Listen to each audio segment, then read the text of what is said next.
As you may have heard, there's a lot of discussion going on out there about when churches will open. It's not an easy question to answer. Like every other public space, it's not a light switch you can just turn on. The way back has to be safe and in cooperation with state and county officials. First, I want to be crystal clear. We are open. Rancho Church is wide open. We are thriving. We have a larger congregation than ever before, and we are advancing the cause of Christ together. We are connected. Although face-to-face is always best, and I miss you all very much, we are united, we are together, learning together, growing together, serving a hurting world together through the Community Mission of Hope and our 51 other ministries and partnerships helping people in need locally and globally. I'm excited to announce today the next step for our online church community. Starting in just a couple of weeks, we're launching and expanding our Season of Life groups. These digital groups meaningfully connect people in much-needed relationships, providing support, deep friendships, and biblical inspiration. In fact, our June series is called Togetherness, how the book of Ephesians calls us to unite deeply to God and to one another, especially during times of crisis. It will be such a good series to explore God's vision of perfect unity in His church.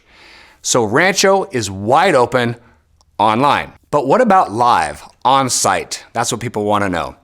Well, this is more complicated and will open in careful phases in partnership with state and county officials.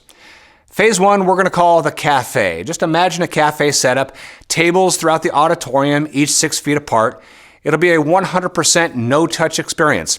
Coffee will be safely prepared and served, available to you, or you can bring your own. Simple online reservations will be made to secure a table.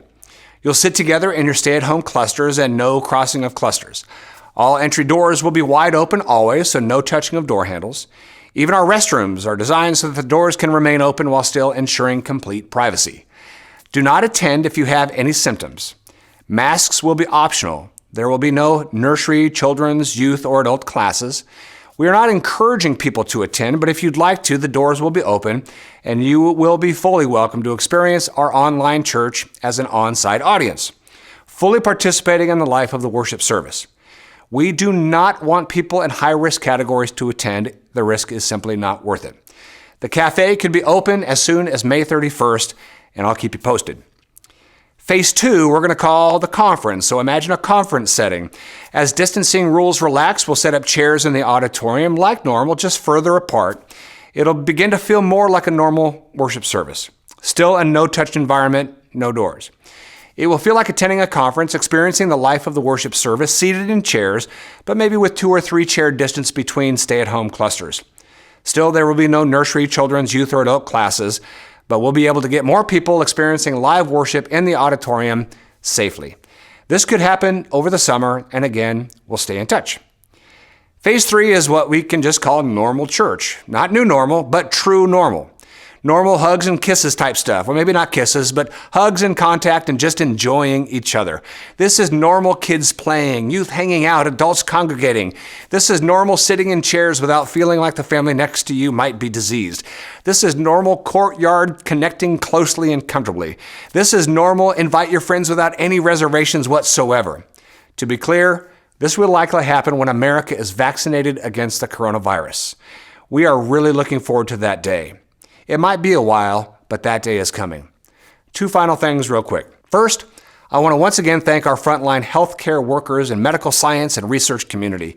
You are saving lives every day and working tirelessly for a treatment and vaccine that will once again save humankind from a terrible disease. We thank you.